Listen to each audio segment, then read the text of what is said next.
Hello everyone, welcome back to Siblings Cooking Book channel.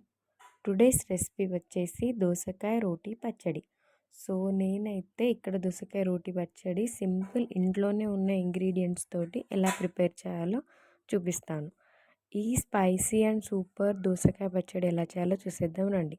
First of all ఒక కడాయి తీసేసుకొని దాంట్లోనే ఒక కప్పు పల్లీలను యాడ్ చేసుకొని లో ఫ్లేమ్లో బాగా ఫ్రై చేసేసుకోవాలి పల్లీలని. అలా ఫ్రై చేసుకున్న పల్లీలని ఒక బౌల్లోకి సపరేట్ చేసేసి తీసేసుకున్న తర్వాత అదే కడాయిలో ముందుగానే ఆయిల్ హీట్ చేసేసుకోవాలి. 1/2 టేబుల్ స్పూను ముందుగానే కట్ చేసి పెట్టుకున్న దోసకాయ ముక్కల్ని యాడ్ చేసేసుకోవాలి. యాడ్ చేసేసుకున్న ముక్కలన్నిటిని మూత పెట్టేసి ఒక 15 మినిట్స్ దోసకాయ ముక్కల్ని లో ఫ్లేమ్లో మగ్గించుకోవాలి. మధ్య మధ్యలో కలుపుతూ దోసకాయ ముక్కల్ని మగ్గించుకోవాలి మెత్తగా. అలా మెత్తగా మగ్గాక దోసకాయ ముక్కలు దాంట్లోనే మూత పెడుతూ తీస్తూ బాగా కలుపుతూ దోసకాయ ముక్కల్ని మెత్తగా ఉడికించుకోవాలి.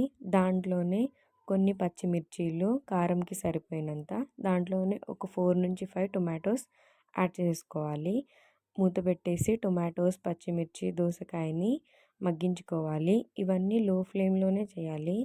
ఫ్లేమ్ హై పెట్టేసేసరికి ఇవన్నీ మాడిపోతాయి. సో లో ఫ్లేమ్లోనే ఇంగ్రీడియంట్స్ అన్నీ బాగా కుక్ చేసేసుకోవాలి లో ఫ్లేమ్లోనే. దాంట్లోనే వాటర్ వచ్చేస్తుంది, ఎక్స్ట్రా వాటర్ కూడా యాడ్ చేయాల్సిన అవసరం లేదు. సో ఇలా ఉడుకుతున్నప్పుడే తగినంత పసుపు యాడ్ చేసుకొని మూత పెట్టేసి కొంచెం సేపు మగ్గించాక మూత తీసేసి బాగా కలుపుకోవాలి. కలుపుకున్న తర్వాత ఇలా ఇంగ్రీడియంట్స్లో ఉన్న వాటర్ అన్నీ బయటకు వచ్చేస్తుంది. సో ఈ వాటర్ మొత్తం ఇంకేంత వరకు లో ఫ్లేమ్లోనే ఇంగ్రీడియంట్స్ అన్నిటినీ కుక్ చేసేసుకోవాలి. ఇలా కుక్ అవ్వాలి. వీడియోలో చూపిస్తున్న విధంగా టొమాటోస్, పచ్చిమిర్చి, దోసకాయ ముక్కలన్నీ బాగా మిక్స్ చేస్తూ లో ఫ్లేమ్లోనే కుక్ చేసేసుకోవాలి వీటన్నిటిని. Simple easy recipe. సో 20 మినిట్స్లో కుక్ చేయొచ్చు ఈ చట్నీని మీరు. అండ్ దాంట్లోనే ముందుగానే కొద్దిగా నానబెట్టుకున్న ఒక నిమ్మకాయ సైజు చింతపండుని యాడ్ చేసేసుకోవాలి. దోసకాయ ముక్కలన్నీ మగ్గాయి అన్న తర్వాత చింతపండుని కొద్దిగా టేస్ట్కి సరిపోయినంత సాల్ట్ని యాడ్ చేసేసుకోవాలి. ఇక్కడ చూసారు కదా మీరు ఎంత వాటర్ వచ్చేసిందో, మనం వాటర్ కూడా యాడ్ చేయలేదు ఈ రెసిపీలో. సో ఇలా వాటర్ అంతా ఇంకిపోయాక కాస్త చల్లారాక మొత్తం ఇంగ్రీడియంట్స్ అన్నిటినీ మిక్సీ పట్టేసుకోవాలి. కావాలంటే రోటీలో కూడా చేసేసుకోవచ్చు.